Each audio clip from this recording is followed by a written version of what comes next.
বলেন ফি বুয়ুতিন আযিনাল্লাহ আন তুরফা ওয়া ইউযকারা ফিহা ইসমুহু ইউসাব্বিহু লাহু ফিহা বিল গুদুই ওয়াল আসাল। এই ঘর এমন একটা ঘর, আল্লাহর ঘর মসজিদ এমন একটা মসজিদ যেখানের মধ্যে আওয়াজকে উঁচু করা যাবে না, আওয়াজকে উঁচু করা যাবে না। এখানে কি উঁচু করতে হবে? শুধুমাত্র আল্লাহর নাম। এখানে জিকিরকে উঁচু করা যাইতে পারে, আল্লাহর নাম উঁচু করা যাইতে পারে, কোরআন এবং হাদিসের কথা এখানে বলা যাইতে পারে। কিন্তু বিভিন্ন ভাবে আমরা আসতেছি, অনেক সময় নামাজ শুরু হয়ে যায়, ওই সময় তো মানুষ কথাবার্তা বলতেছে। এটা মসজিদের আদবের খেলাফ। যেই সময় পর্যন্ত মসজিদের মধ্যে আদব আসবে না, ওই সময় পর্যন্ত ওই মসজিদ থেকে হিদায়াত যাইতে পারে না। আমি আসবো হিদায়াত নেওয়ার জন্য, কিন্তু বেয়াদবি করে গেলাম, আমার বড় উল্টা কি হবে? এই বেয়াদবির কারণে যে রহমতটা আমার উপরে আসার কথা ছিল, এই রহমতটা বন্ধ হয়ে যাবে। ইন্নাল হামদুলিল্লাহ الحمد لله نحمده ونستعينه ونستغفره ونؤمن به ونتوكل عليه ونعوذ بالله من شرور أنفسنا ومن سيئات أعمالنا ونعوذ بالله من شرور أنفسنا ومن سيئات أعمالنا ونعوذ بالله من شرور أنفسنا ومن سيئات أعمالنا من يهده الله فلا مضل له ومن يضلله فلا هادي له وأشهد أن لا إله إلا الله وحده لا شريك له وأشهد أن سيدنا وسندنا وقدوتنا وحبيبنا ومولانا محمدا صلى الله عليه وسلم.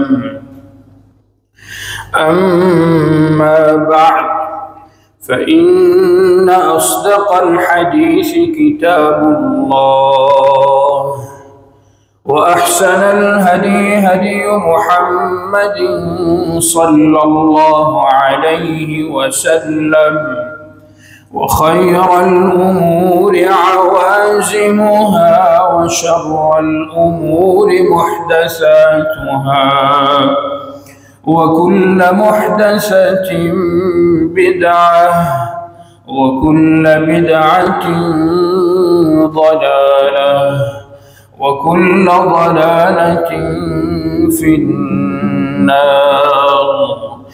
بعد أعوذ بالله من الشيطان الرجيم.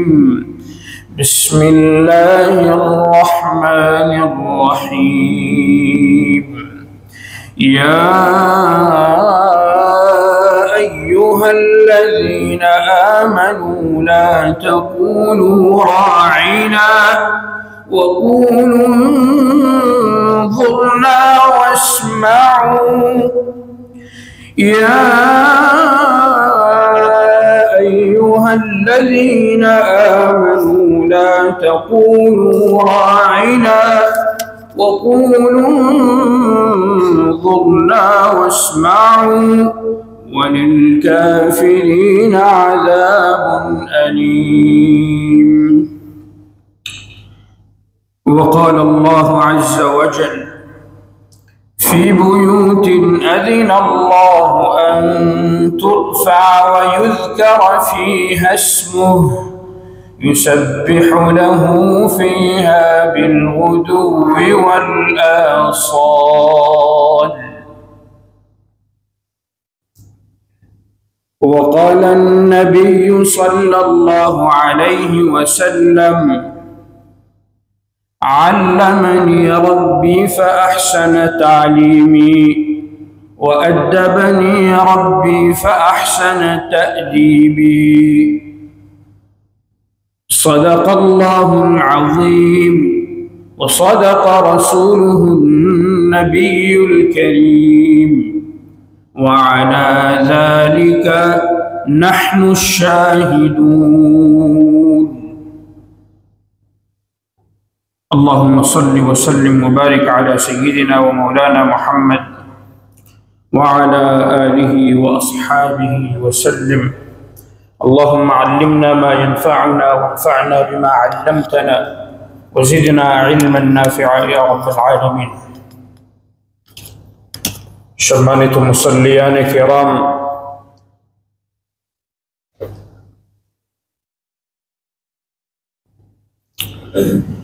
আল্লাহ সুবহানাহু ওয়া তাআলার অশেষ মেহেরবানি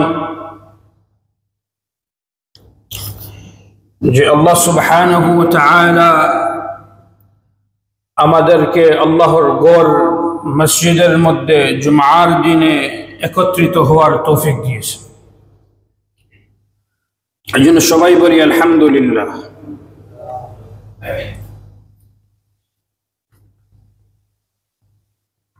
আল্লাহ সুবহানাহু ওয়া তাআলা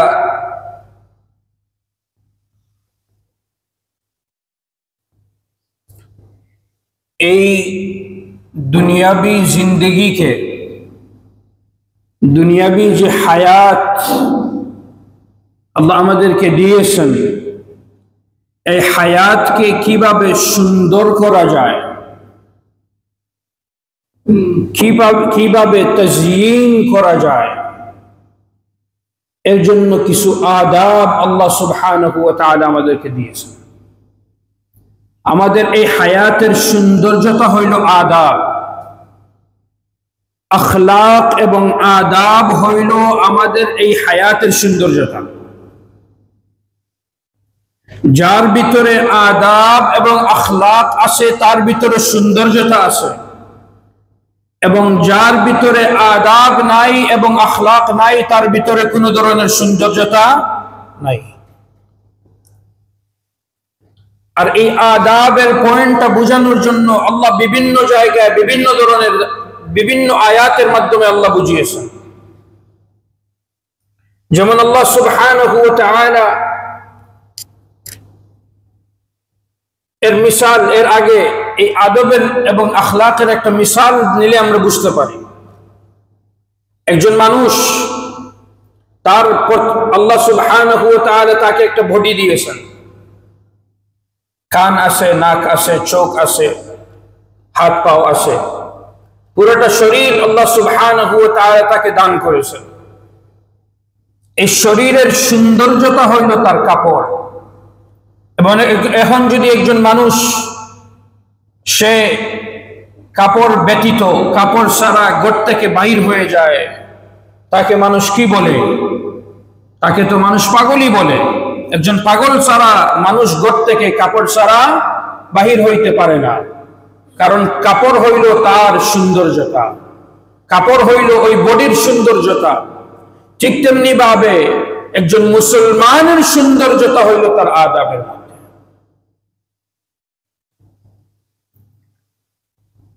কিন্তু কাপড়ের মধ্যেও কিছু লেভেল আছে। কিছু কিছু কাপড়গুলা কিছু কিছু জায়গা ঢাকাটা হইল ফরজ এবং ওয়াজিব, কিছু ঢাকা সুন্নত এবং মুস্তাহাব, কিছু কিছু জায়গায় কিছু ঢাকা আবার জায়েজও নয়। যেমন হারামের মধ্যে সবকিছু ঢাকা যায় না, লেভেল আছে। ঠিক তেমনি ভাবে আদাবের মধ্যেও লেভেল আছে। কিছু কিছু আদাব ওয়াজিব এবং ফরাইদের মধ্যে এগুলো না হলেই না হয়, এজন্য একজন মানুষ গুনাহগার হবে। এই আদব এবং আখলাক যদি সে বজায় না রাখে তাহলে সে গুনাহগার হবে ইনদাল্লাহ। কিছু কিছু আদাব এইরকম আছে যেগুলো ওয়াজিব, যেগুলো মুস্তাহাব্বাতের পর্যায়ে পড়ে, যেগুলা করলে সওয়াব, না করলে অসুবিধা নয়। আবার কিছু আছে যদি বেশি করাতে যায় তাহলে সেইগুলা আবার হারামের পর্যায়ে চলে যেতে পারে। যেভাবে মিসাল দেওয়া হয়, যদি একটা গরুকে এখন কাপড় পরিয়ে দেওয়া হয় তাহলে কিভাবে লাগবে? একটা গরুর উপর এখন কাপড় পরিয়ে সুন্দর করে আমরা বললাম যা তুমি বাইরে যাও, সব জায়গাতেও কাপড় পরাইতে নয়, কিছু জায়গাতে পরাইতে হয়, কিছু জায়গাতে ছেড়ে দিতে হয়। আদবেরও হাদ আছে, কিছু জায়গায় অতি আদব দেখানো, অতি আখলাক দেখানো এটাও কিন্তু জায়েজ নয় শরীয়তের মধ্যে, আর কিছু জায়গাতে কম দেখানো এটাও জায়েজ নয়। সব জিনিসের একটা লিমিট আছে, লিমিটের বেশি করা অথবা কম করা দুটোটাই বর্জনীয়। এই আদাবের পয়েন্ট আল্লাহ সুবহানাহু ওয়া তাআলা এক আয়াতের মধ্যে বলতেছেন, ইয়া আইয়ুহাল্লাযীনা আমানু লা তাকুলু রাঈনা ওয়া কুলু انظুরনা ওয়াসমাউ ওয়ালিল কাফিরিনা আযাবুন আলীম। আল্লাহ বলেন, ইয়া আইয়ুহাল্লাযীনা আমানু, হে ঈমানদারেরা। তাদেরকে আল্লাহ বুঝাইতেছেন ঈমানদারেরা, কারণ আদব এবং আখলাক একজন ঈমানদারের সৌন্দর্যতা হয়ে থাকে। একজন গায়র মুসলিম যতই আদব এবং আখলাক দেখানোর চেষ্টা করুক, ওইটা কোনোদিন সৌন্দর্যতার পর্যায়ে পড়ে না, কারণ তার জন্য ঈমান জরুরি। ঈমান ছাড়া ওই আদবের কোনো মর্যাদাই আল্লাহ সুবহানাহু ওয়া তাআলার কাছে হতেই পারে না।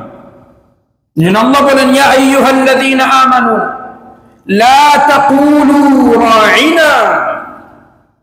সাহাবাদেরকে বুঝাইতেছেন। এর সাথে একটা ঘটনা আছে, সাহাবারা মাঝে মধ্যে বলতেন রাঈনা, ইয়া রাসূলুল্লাহ রাঈনা, আমাদের দিকে তাকান, আমাদেরকে কিছু সময় দিন, আমাদের কিছু রিআয়াত করুন। তো ওনারা শব্দ ইউজ করতেন রাঈনা। এই শব্দটা আবার ইহুদরাও ইউজ করত, কিন্তু ওদের ভাষায় রাঈনা অর্থ হইল, রাঈনা একটা গালি ওদের ভাষায়, রাঈনা একটা গালি, কিন্তু আরবিতে অর্থ হইল দেখা, কাউকে রিআয়াত করা, কাউকে সময় দেওয়া, কারো প্রতি খেয়াল করা, লক্ষ্য করা। সাহাবারা বলতেন, রাঈনার দ্বারা সাহাবারা বুঝাইতেন আমাদের প্রতি লক্ষ্য করুন। কিন্তু ইহুদরা যে সময় বলতো লক্ষ্য, যদিও বাহ্যিকভাবে লক্ষ্য বুঝাইতো, কিন্তু আসলে ওদের নিয়ত কি ছিল? রাসূলুল্লাহ সাল্লাল্লাহু আলাইহি ওয়াসাল্লামকে নিয়ে কটূক্তি করা এবং রাসূলুল্লাহ সাল্লাল্লাহু আলাইহি ওয়াসাল্লামকে নিয়ে গালিগালাজ করা। আল্লাহ সুবহানাহু ওয়া তাআলা বললেন, রাঈনার যদিও এক করতে ভালো হয়ে থাকে, অন্য এক একটু খারাপ হওয়ার কারণে সাহাবাদেরকে আল্লাহ নিষেধ করে দিলেন। আল্লাহ বললেন, লা তাকুলু রাঈনা, রাসূলুল্লাহ সাল্লাল্লাহু আলাইহি ওয়াসাল্লামকে রাঈনা বলে খিতাব করবে না, রাঈনা বলবে না, কি বলবে? ওয়াকুলু انظুরনা ওয়াসমাউ, আমাদের দিকে তাকান এবং আমাদেরকে শুনেন। অনেক সময় একটা জিনিসের ভালো অর্থ হইতে পারে, খারাপও অর্থ হইতে পারে। যদি বোঝা যায় এখানে খারাপ অর্থ নেওয়ারও সম্ভাবনা আছে, এই জায়গায় যদিও আমার দিলের মধ্যে ভালো অর্থ, আমার দিলের মধ্যে ভালোটাই আমি নিয়েছি, কিন্তু আরেকজন খারাপ নিয়ে নিতে পারে, এই সময় ওই খারাপ, ওই শব্দটা বর্জন করাই হইল দায়িত্বশীলের কাজ। আর কিছু কিছু ভাষায় অনেক সময় একটা শব্দ ভালো হইতে পারে, খারাপও হইতে পারে।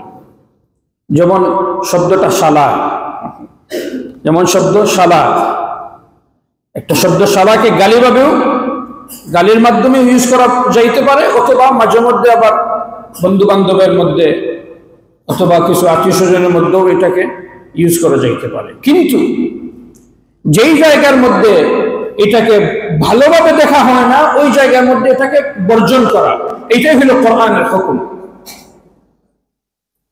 আল্লাহ সুবহানাহু ওয়া তাআলা আদাব শিক্ষা দিতেছেন সাহাবাদেরকে, বলতেছেন আদাবের ডিমান্ড হইল যে তুমি ইহুদরা যেহেতু এটাকে গালিভাবে ইউজ করে, গালির সাথে ইউজ করে, তাহলে তোমাদের জন্য কাজ হইল এটাকে বর্জন করা এবং বলো ওয়াকুলু انظুরনা ওয়াসমাউ, আমাদের দিকে তাকান এবং আমাদেরকে শুনেন। যেহেতু এর মধ্যে একটা ভালো অর্থ আছে, খারাপ কোনো অর্থ নাই। এটা হইল আদাব। আল্লাহ সুবহানাহু ওয়া তাআলা আদাব শিক্ষা দিতেছেন। হাদিসের মধ্যে রাসূলুল্লাহ সাল্লাল্লাহু আলাইহি ওয়াসাল্লাম বলেন, আল্লামানি রাব্বি ফাআহসানা তালিমি ওয়া আদাবানি রাব্বি ফাআহসানা তা'দীবি। আল্লাহ সুবহানাহু ওয়া তাআলা যেভাবে আমাকে ইলমের শিক্ষা দিয়েছেন, যেভাবে আল্লাহ সুবহানাহু ওয়া তাআলা আমাকে জ্ঞানের শিক্ষা দিয়েছেন, ইলমুল আউয়ালিন এবং আখিরিন রাসূলুল্লাহ সাল্লাল্লাহু আলাইহি ওয়াসাল্লামকে দেওয়া হয়েছিল, এটা আল্লাহই দান করেছিলেন। ঠিক তেমনি ভাবে আল্লাহ আমাকে উনার নিজের দায়িত্বে আদবের শিক্ষা আমাকে দান করেছেন। যেভাবে ইলম আল্লাহর পক্ষ থেকে আসে, ঠিক তেমনি ভাবে আদাব এবং আখলাকও আল্লাহ সুবহানাহু ওয়া তাআলার পক্ষ থেকে আসে।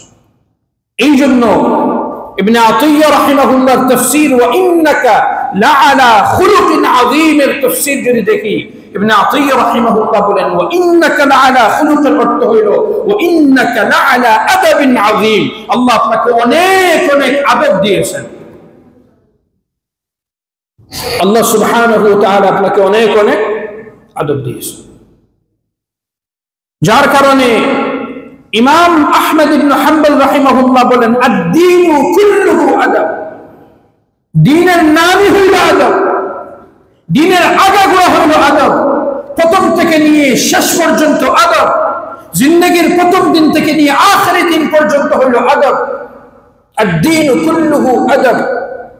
আর যার ভিতরে আদব আছে সে হইল বেনসিব, সে বরকতময়, আল্লাহর পক্ষ থেকে তার উপরে বরকত নাজিল হয়। বেআদব বা আদব বা নসিব, বেআদব বেনসিব, যার উপরে যার ভিতরে আদব আছে আল্লাহ সুবহানাহু ওয়া তাআলা বরকত তার উপরে নাজিল হয়, এবং যার ভিতরে আদব এবং আখলাক নাই তার ভিতরে কোনো ধরনের বরকত নাই, সে বরকত থেকে মাহরুম হয়ে যায়। এই জন্য যদি আমি আমার ঘরের মধ্যে বরকত না দেখি, যদি আমি আমার বিজনেসের মধ্যে বরকত না দেখি, তাহলে একটা কাজ আমাদেরকে অবশ্যই করতে হবে যে আমি আমার জিন্দগির মধ্যে দেখতে হবে আমার আদবের লেভেলটা কতটুকু, এটা আমার বুঝতে হবে। আর যার ভিতরে আদব আছে আল্লাহ সুবহানাহু ওয়া তাআলা বরকত তার উপরে আসে, আর যার ভিতরে আদব নাই তার উপরে আল্লাহ সুবহানাহু ওয়া তাআলার বরকত এবং রহমত আসে না, বরং সে তার থেকে মাহরুম এবং বঞ্চিত হয়ে যায়।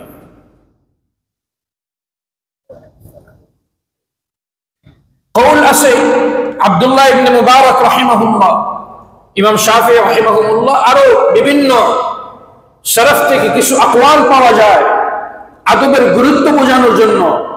ওনারা বলতেন যদি আমি 20 বছর ইলম হাসিল করেছি তাহলে 20 বছরের মধ্যে শুধু 18 বছর আমি আদব শিখেছি।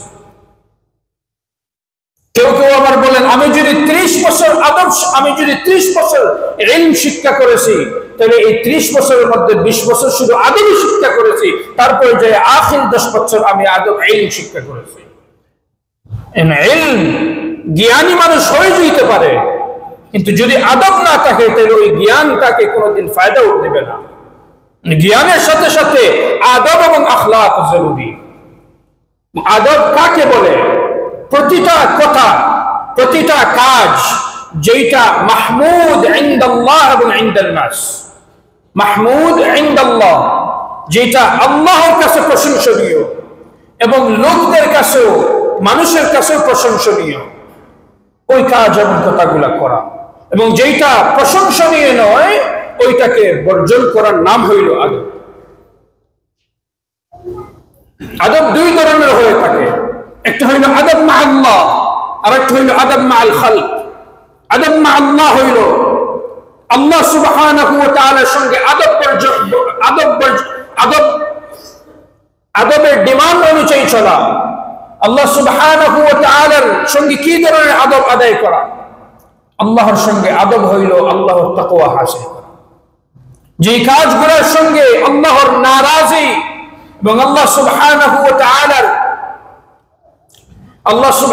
ওয়া তাআলার রেজামন্দি নাই, যেখানে আল্লাহ নারাজ হন ওই সব কাজগুলাকে ছেড়ে দেওয়া এবং যেই কাজগুলোর মধ্যে আল্লাহ সুবহানাহু ওয়া তাআলা খুশি হন সেই কাজগুলো করার নাম হলো আল্লাহর সঙ্গে আদব। এটা হলো আদব, আদব মা আল্লাহ। এবং দ্বিতীয় যেটা হলো আদব মা'আন নাস এবং আদব মা'আল খালক, খালকের সঙ্গেও আদব করা। রাসূলুল্লাহ সাল্লাল্লাহু আলাইহি ওয়াসাল্লামের সঙ্গে আদব কিভাবে করা হয়? রাসূলুল্লাহ সাল্লাল্লাহু আলাইহি ওয়াসাল্লামের সঙ্গে আদব হইল যে রাসূলুল্লাহ সাল্লাল্লাহু আলাইহি ওয়াসাল্লামকে যে সম্মান আল্লাহ দিয়েছেন এই সম্মানটুকু আদায় করার নাম হইল আদব। যেমন রাসূলুল্লাহ সাল্লাল্লাহু আলাইহি ওয়াসাল্লামের এত বেশি ইহসান এই উম্মতের উপরে, এইজন্য বেশি বেশি দুরূদ পাঠ করা রাসূলুল্লাহর উপরে, এটা হইল আদব, আদব মা রাসূল। যার কারণে দুরূদের মধ্যে আল্লাহ সুবহানাহু ওয়া তাআলা আমাদেরকে কিভাবে শিক্ষা দিয়েছেন, দুরূদ, সালাওয়াত আলান নবী, দুরূদ কিভাবে আদায় করতে হয়। আল্লাহুম্মা সাল্লি আলা মুহাম্মদ ওয়া আলা আলি মুহাম্মদ। এখানে শব্দ আল্লাহুম্মা সাল্লি আলা মুহাম্মদ, আল্লাহ একটি ইশারা দিতেছেন। এখানে ইশারাটা হইল যে রাসূলুল্লাহ সাল্লাল্লাহু আলাইহি ওয়াসাল্লামের এত বেশি ইহসান এই উম্মতের উপরে, এই উম্মত এই ইহসান কোনদিন আদায় করতে পারবে না। এই আদায় করার সুযোগ এবং শক্তি এই উম্মতকে দেওয়া হয় নাই। এত বেশি ইহসান রাসূলুল্লাহ সাল্লাল্লাহু আলাইহি ওয়াসাল্লামের উপর। আয় আল্লাহ, যেহেতু আমি উপার্জক, আমার কোনো শক্তি নাই, আমার শক্তির বাহিরে, আল্লাহুম্মা সাল্লি আলা মুহাম্মদ, আল্লাহ তুমি আদায় করে দাও আমাদের পক্ষ থেকে। এই হইল দুরূদ, দুরূদের ফজিলত। ঠিক তেমনি ভাবে রাসূলুল্লাহ সাল্লাল্লাহু আলাইহি ওয়াসাল্লামের ব্যাপারে যে বিশ্বাস লালন করা যে উনি আখিরে উম্মত, এবং অন্যান্য যে বিশ্বাসগুলো আছে যেমন ওনার শরীয়ত কিয়ামত পর্যন্ত বাকি থাকবে, কোনদিন ক্যান্সেল হবে না, ক্যান্সেল হওয়ার কোনো সুযোগই হইতে পারে না। যদি কেউ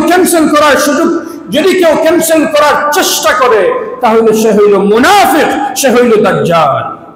এবং হাদিসের মধ্যে রাসূলুল্লাহ সাল্লাল্লাহু আলাইহি ওয়াসাল্লাম বলেন, سيأتي على أمتي 30 دجالون كذابون كلهم يدعي النبوة وأنا خاتم النبيين ولا نبي بعدي। আমার পরে 30 জনের মতো আসবে যারা নবুয়তের দাবি করবে, বলবে ওরাও নবী, কারণ ওদের এজেন্ডা হবে আমার শরীয়তকে ক্যান্সেল করার জন্য। যেমন গোলাম আহমদ মির্জা কাদিয়ানি আসছিল, ও এসেই সর্বপ্রথম যে কাজটা করেছিল জিহাদকে ক্যান্সেল করে দিয়েছে, বলে জিহাদ নাই, জিহাদ খতম হয়ে গিয়েছে।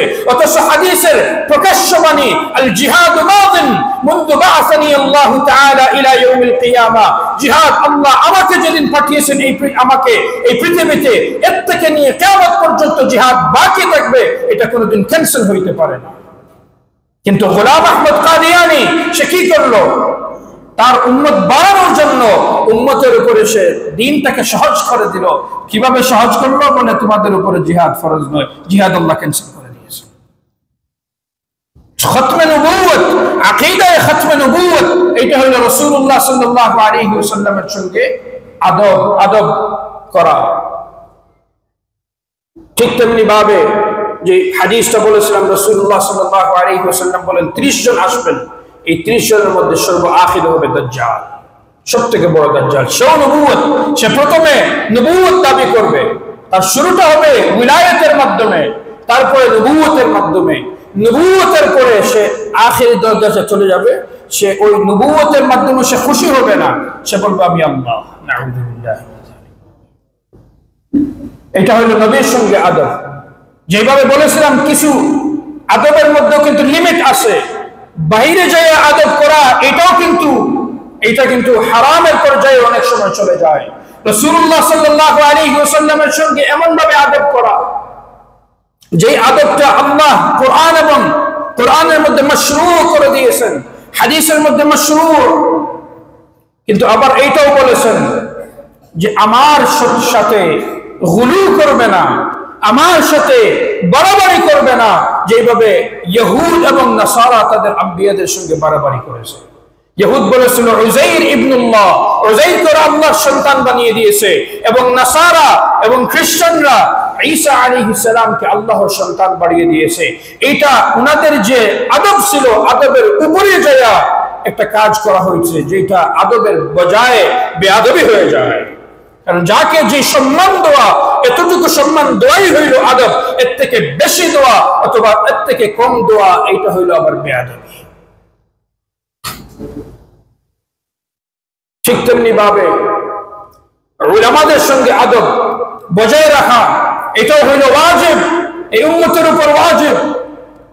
যেই যেই আদবগুলো আল্লাহ কোরআনের মধ্যে রাসূলুল্লাহ সাল্লাল্লাহু আলাইহি ওয়াসাল্লামের সঙ্গে সাব্যস্ত করেছেন, এই আদবগুলো উলামাদের সঙ্গে যায়। মুফাসসিরিন কিরাম কিতাবের মধ্যে এর বিভিন্ন দালাইল নিয়ে এসেছেন। কারণ আম্বিয়া উলামা হলেন ওয়ারাসাতুল আম্বিয়া, ইন্নামাল উলামা ওয়ারাসাতুল আম্বিয়া ওয়া ইন্নাহুম লাম ইউওয়ারিসু দিনারান ওয়ালা দিরহামা ইন্নাহুম ওয়ারাসুল ইলম ফামান আখাযাহু বিহায্যিন ওয়াফির। যে উলামারা ওনারা কি নিয়েছেন? ইলমের বিরাসত নিয়েছেন আম্বিয়াদের থেকে। একজন শুধু রাসূলুল্লাহ সাল্লাল্লাহু আলাইহি ওয়াসাল্লামের ওয়ারিস নয়, বরং আদম আলাইহিস সালাম থেকে নিয়ে রাসূলুল্লাহ সাল্লাল্লাহু আলাইহি ওয়াসাল্লাম পর্যন্ত যতজন নবী আসছেন সবার ওয়ারিস হলেন এই উলামারা। এজন্য উলামাদের সঙ্গে আদব বজায় রাখা, যেমন আল্লাহ কোরআনের মধ্যে রাসূলুল্লাহর জন্য বলেন, রাসূলুল্লাহ সাল্লাল্লাহু আলাইহি ওয়াসাল্লামকে ওয়ালা তাদউ,